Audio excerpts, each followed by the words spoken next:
Why is recorded in front of a live studio audience. So my mother-in-law's got this thing for soup.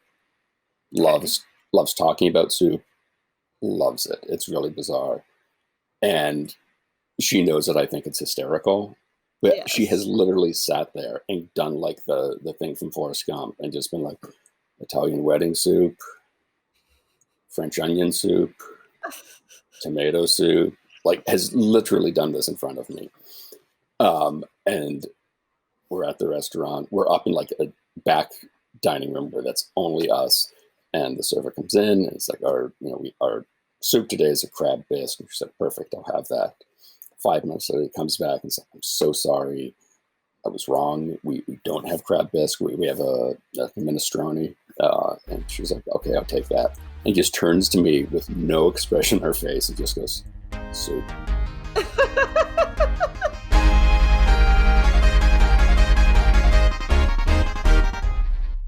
This is Why, with your hosts, Heidi Hedquist and Luke Poling. This is the same person whose review of Inglourious Bastards to me was, I'm not fond of Nazis, but I don't like to see people getting scalped. All right, that's fair. And it's like, you're not fond of them. No, well. Some of my best friends are Nazis. It's weird. Right. Like, that's a weird. But you know what's funny? There's something about the phrase, I'm not fond of them, that even though fond is not as extreme as hatred, it feels just as... It's like when someone signs a letter fondly. It's not, doesn't mean what it should mean. Like, it doesn't give the... I think it shows that you put in those few extra minutes or seconds to like think of something other than like best or cool or love. Like, you spent some time to come up with fond or fondly. I don't know, because I feel like people, when they say fondly, they actually don't give a crap, but they're like, right. Well, but I had to do this. But I think because it takes that extra second to think of the word, to use the word, it's not a common word. I think it then becomes, there's something wonderfully passive aggressive about it. Yes, that's fair.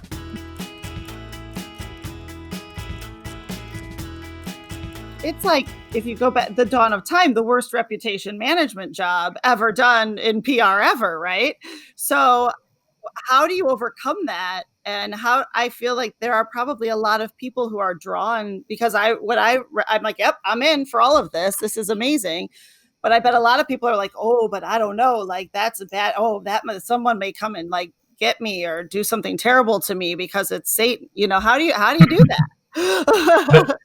Two things I always like to look at. And one, first of all, is the movie. Hail Satan, with a question mark at the end, right? Yeah. That's done an immense amount of help to get people on the same page about for sure. What we are. It's just been tremendous, and it turned out to be a lot more funny than I thought it was going to be. So it's just a great film to watch in itself. But also, you do have a large portion of the world out there who looks at something like the creation story of Adam and Eve, and they see this, and instead of seeing this thing where they do nothing but praise this God all day and worship, and that's all they do, they're not allowed to gain knowledge. Some people see that as wonderful. Other people see that as servitude, slavery. So it's important to note that there's a large group of people in the world out there who aren't Christian, and Satanism isn't just against Christianity. It's not against Christianity. It's not against Judaism. Satan sort of appears in some form or another in most religions. But the thing is that, like in Judaism, Satan is the person who puts things in your way so you can appreciate the good things. So it's not always a bad story. Just Christians sort of own the really, really bad Satan story. Right. Yeah. You mentioned a PR job earlier, and that's actually a perfect word for it, because one of the reasons that the word Satan evokes what it evokes today is because it was weaponized, right? If you look at even how Satan was portrayed from extremely early Christianity to around the 15th century, it was looked at very differently, more as an adversary versus this embodiment of pure evil and gore and whatever it is. And it's been, the irony is that it was weaponized in a way to subjugate and control people. And we gain so much strength and so much autonomy from the same thing.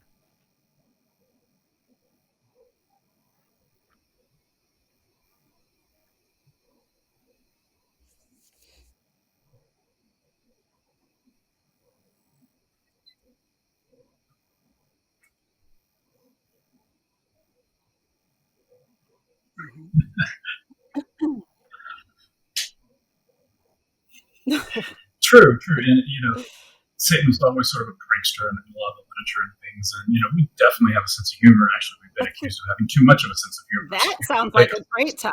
That guy's totally my guy. We have fun. We definitely have fun. We have a very serious thing that we do. And our beliefs are incredibly serious. But, why can't you have fun? We're supposed to be the ones that get to have fun, right? We don't have to feel all that guilt, It's like, we're not burdened with that, We do the right thing and we have fun, So why not?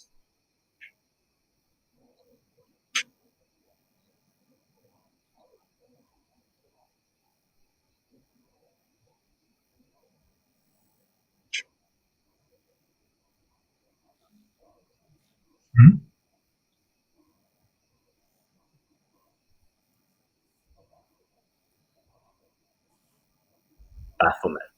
Bafflement.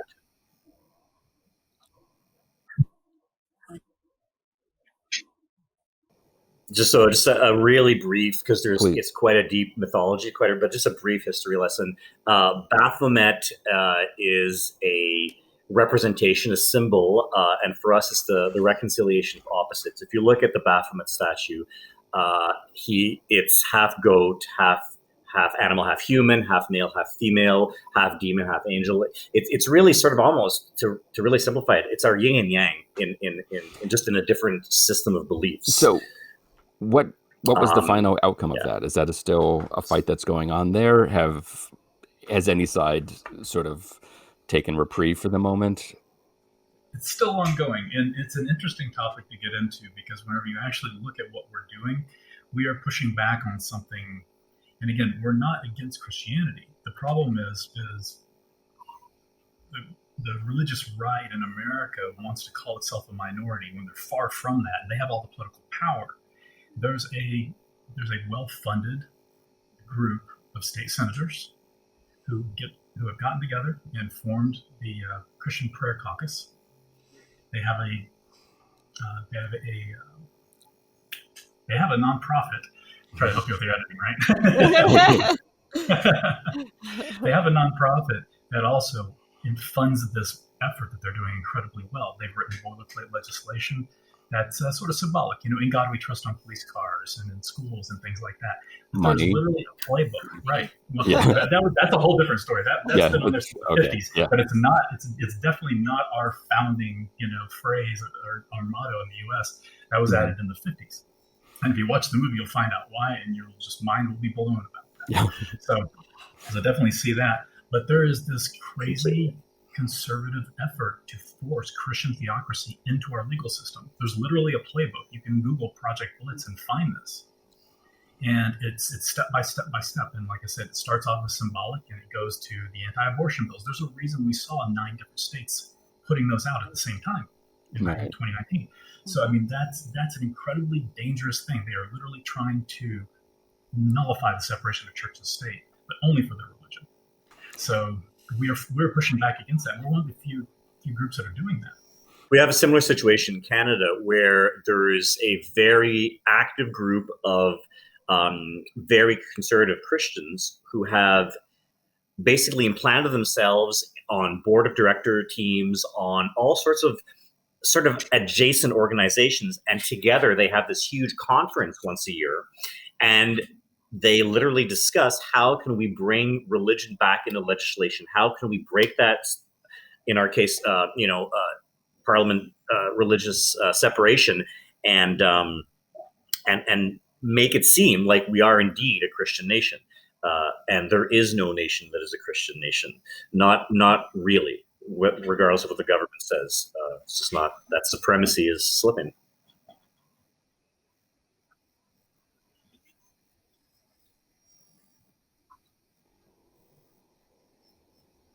When they want to put a big 10 Commandments monument up, we say, well, you're allowed to do that. We should be able to put our monument right next to it. And that's how we get into those battles. Oklahoma, it was, I think, about 3 days after we unveiled Baphomet, and that was created because of this happening in Oklahoma. And about 3 days after Baphomet was unveiled, it had nothing to do with us, they said. But about 3 days after Baphomet was unveiled, they decided that no, we would not have the Ten Commandments on board. And nothing to do with us, though. Nothing to do with us. So, but Baphomet is a big symbol, and it's something that it stands for plurality. If there's not a Ten Commandments there, we do not want Baphomet. We want representation for everybody or not.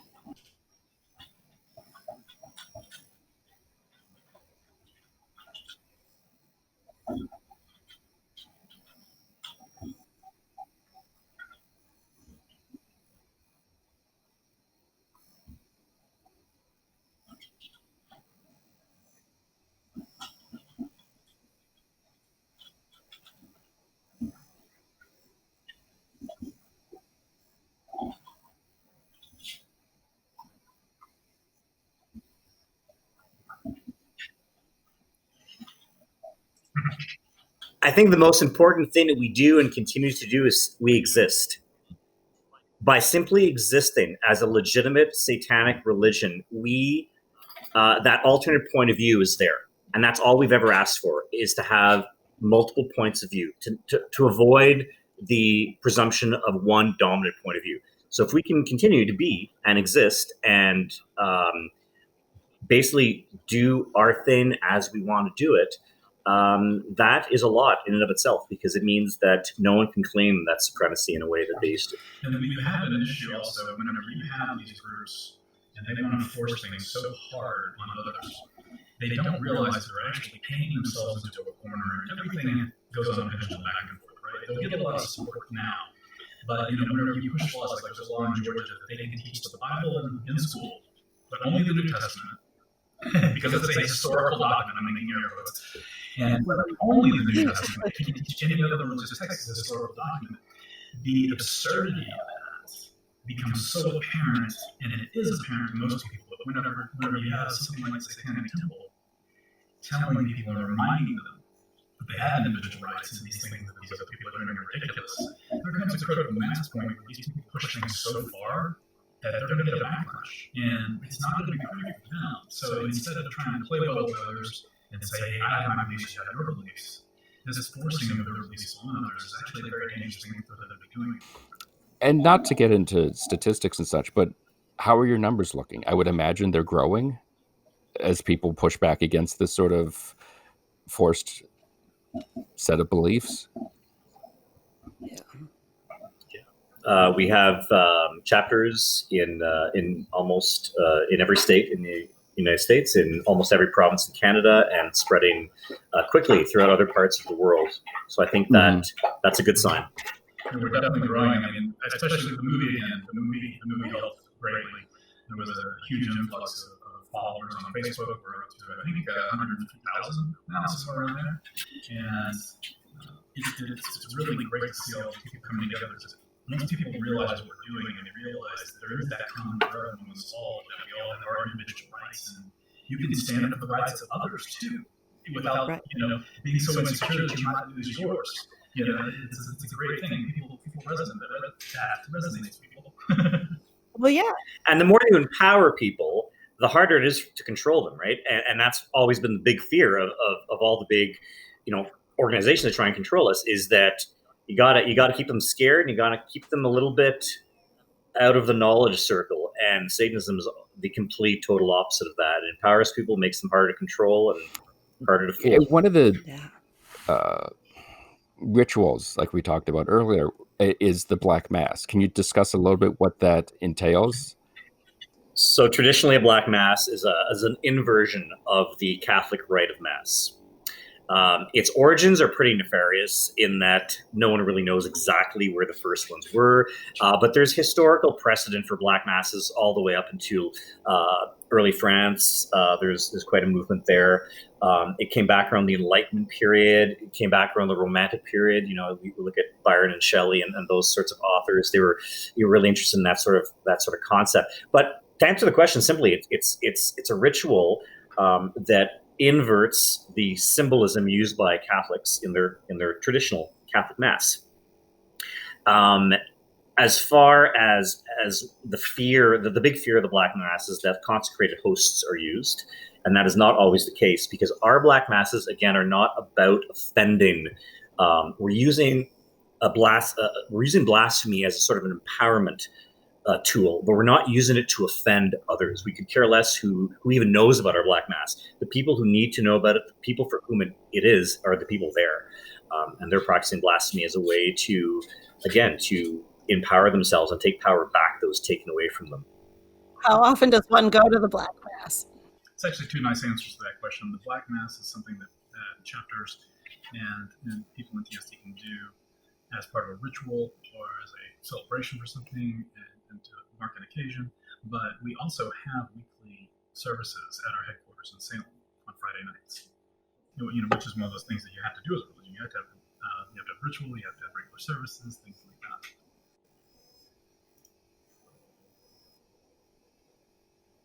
Mm-hmm. That's not blasphemy, though. That's murder. We don't do that.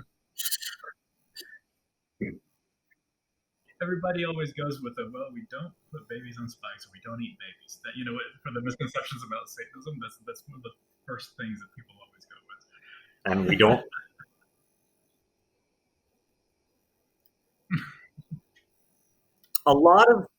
Almost all the stuff that we hear about this, like the rituals and the baby eating and the animal killing, comes from the satanic panic of the 80s, which is super important to TST and to Satanists everywhere.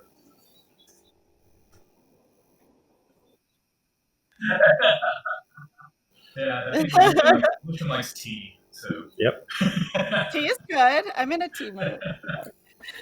The services are often include a lot of sort of educational pieces and conversation and things of that nature as well. So when you guys came to Detroit a few years ago, and it was just like the news around here and the uproar, and people were, which I'm sure happens from place to place. Has there ever been just smooth sailing coming into town? Salem. Or what's the Salem would be perfect. Of course. I would be devastated if Salem was like throwing a hissy fit. Yeah. Like everything right, that'd be terrible. So we draw a crowd. We draw a crowd, and that's part of the fun of it, and that's right. Part of the message too. It helps to get our message out to a lot of people. It's nice to sit down with somebody who's protesting against this, and have an actual conversation and realize that there is that commonality there, and that we're not the bad guys that they think, and all those misconceptions, like putting babies on spikes and actually worshiping the deity called Satan. When those things go away and then people start finding out, if they're open-minded enough, you have to make sure they're open-minded about that conversation with them. Usually, you walk with friends, and that's a pretty cool thing. Yep. That is cool. Where do you guys stand on hiding messages in songs backwards directed to your benevolent leader? Pro or con? Seeing as how Nick and I are both musicians, I think we're both really okay. Cool. Yeah. Yep. All right. If you can figure out the technology, I'll get on board. Yeah, there's a plug-in for that, right? I think you can easily do that. I ruined a lot of good vinyl, a lot of good Iron Maiden vinyl when I was a teenager, trying to figure out what they're really telling me. And yeah. I got some bad news. Yeah. Well, if only all that stuff were true and fun, and you could have fun with it. But it's not. Nope. Well, but now it's going to be, because now for a new generation, it's going to be real going forward. Vinyl's back. Yeah. It's good. Mm-hmm. What's it like when you just, out of context, walk into a bar and meet someone and tell them about the temple, or just that you are... Well, never mind a bar. What about when you walk into a bank? When you get any of these sort of like... It doesn't come up that chatty with a bank. I was going to say, I don't tell the bank teller anything, but give me my money, please. Okay, back to the bar analogy. Go. Just take the bar. I had my pitchfork in the bank. But, right? It's great because you can be at a bar and I've never had a negative reaction. Maybe I'm one of the few. I've literally never had anyone have a negative reaction. The closest I've ever came to this, which is great, was my neighbor. And the people bought the place next door to me, and I'm talking with them, and I'm standing in their place, and it's just me and the lady that lives there. Her husband was gone, and I was telling her, oh yeah, by the way, have you seen this movie? And she's like, what? And I started telling her about it, and I can see her sort of like looking sort of slanted or sideways at me a little bit and leaning physically. I don't think she realized that she was physically starting to lean back away from me. And the more I described it and everything, the more she seemed to relax. And then, we smiled in the conversation, and then I saw her in the hallway about a week later, and she was like, oh, you know what? I told my kids about what you're doing. They saw them. They think you're great. Are you famous? So it was actually really, really hilarious to see that turn. Yeah. Oh my God. The brain evolution. Like, I would love to have been in her brain, going from, oh my God, we have to move. We just bought this place. What do you mean I'm living next to a Satanist? What? And then it slowly is like, oh, this guy's awesome. Let me tell the kids. Which also would be a great conversation too. Like, honey, you got to learn about these Satanists. Did you look up the Satanists yet? Which is great. I mean, but that's the thing. Ultimately, it is. It's wonderful. But again, there's just centuries of like, what? So, but yeah, that education and evolution has to be amazing. It is. And the cool thing is that there's centuries there's also centuries of Satanism, which is a lot of people don't sort of know. You can harken back to some very early literature, Anatole France, John Milton, but even lesser known figures like Victor Hugo, for instance, who is famous for Les Miserables, dabbled in sort of Luciferian ideas, wrote a lot of poetry. Baudelaire, of course, wrote Les Fleurs du Mal. So there's a rich, rich history. And one of the ways I like to normalize Satanism is by sort of reminding people, like, characters like Darth Vader or whatever, like characters that have certain aspects of their story, which is very Luciferian. They rebel against a tyrannical father, and they're misunderstood. Even look at legends like Prometheus, sort of innocuous Greek legend, but has super heavy satanic implications as well. And one, that's a great point. Also, I love the fact that Nick lives near Montreal and can say "Des or however you said it. Know, I thought I had right? a pretty good accent. I know. But I can really say well, and I'll say it once and only once, is Céline Dion. Because I know y'all Americans don't say it properly, and that's how you say it. Céline Dion. Speaking of Satan. All right. So when we first started emailing, Kym, you sent a link for me to the FAQ and the sort of this very easy to read flow chart showing the difference between the Satanic Temple and the Church of Satan. And I think, I reached out to you guys having seen the film and thought, like, this is really interesting. I bet people don't think of Satan like this. But clearly, some people mix you up. What are the differences to the two beliefs? And let's start with that. Just what are the sort of main differences? Because people think these are interchangeable religions. Well, we do have a lot of the same beliefs, that like belief in the individual and not worshiping an actual deity. What Anton LaVey did is set up this modern version of Satanism in all respects due for that and everything, but it was highly, highly based on the individual, to the point where they've not really organized, and they shouldn't, because that's not what they're about. We came along and sort of did this weird thing where we started organizing Satanists, which is just a strange thought. But you can't actually move things forward. You can't actually make change unless you have some form of organization. We're still very, very much against any type of arbitrary rules and authority and things like that. And every decision we make is based on, avoiding that and ensuring that everything we have as far as a guideline, rule, structure is necessary to achieve our initiatives and our goals and protect ourselves and stand up for our own rights as a religion and our religious freedom.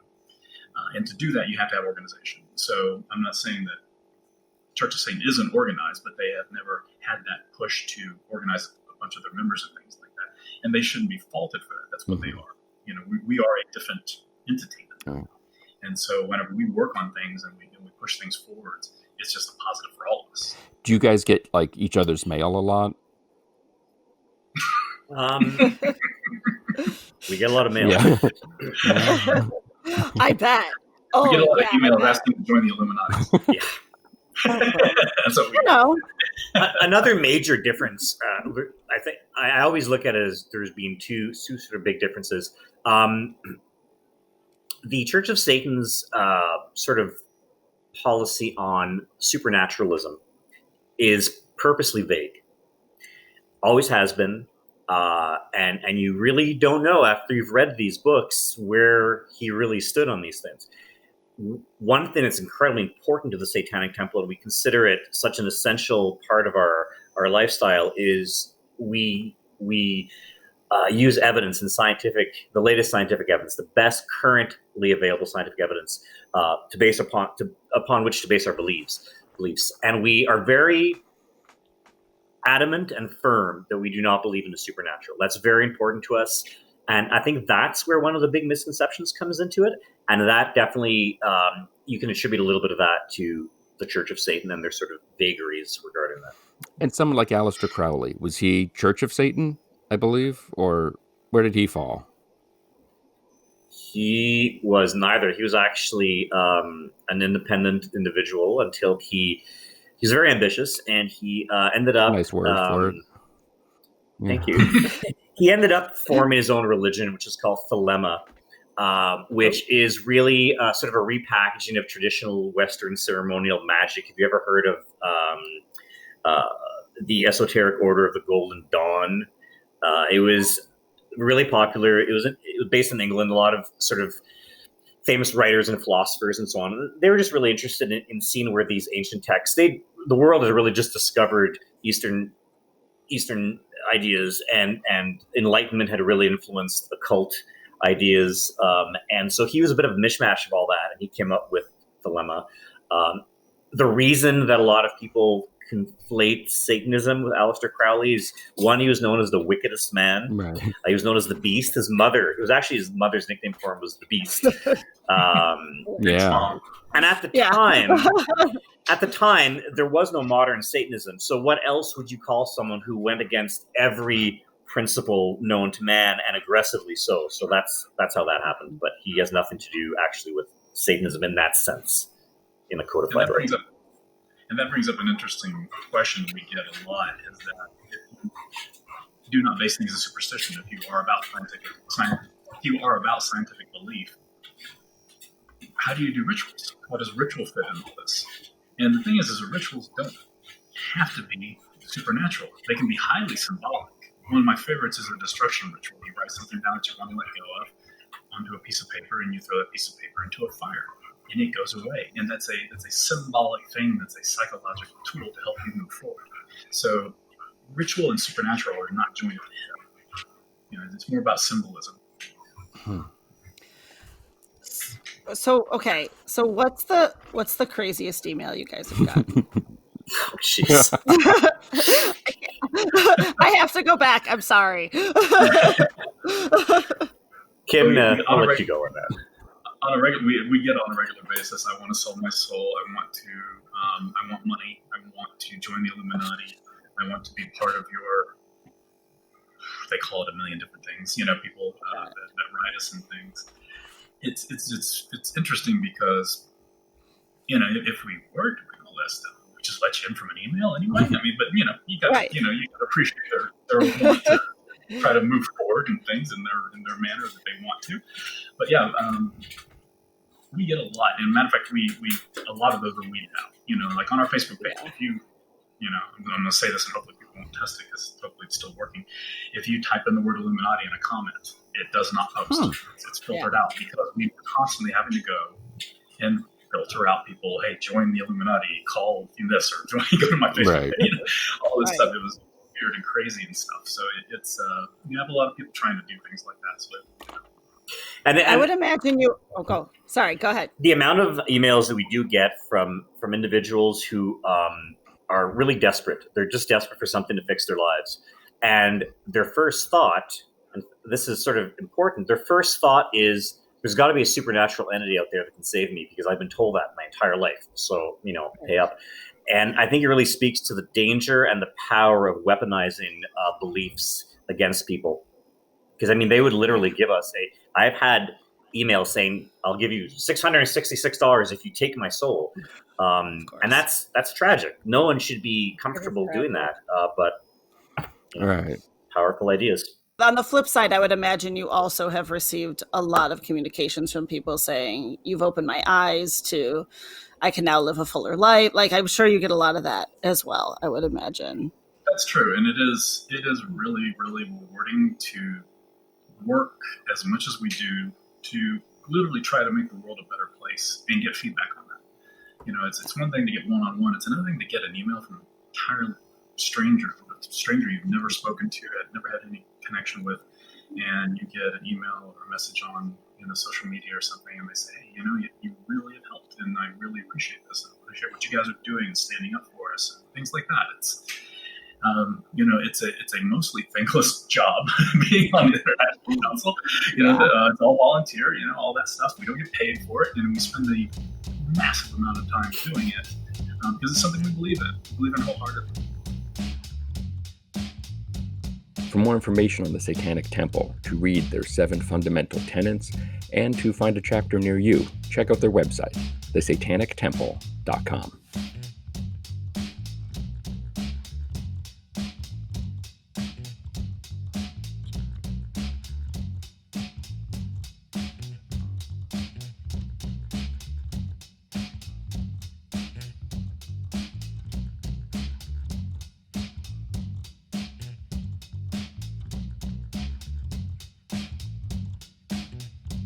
Why the Podcast is part of Mudhouse Media. Today's show was produced by myself and Heidi Hegquist.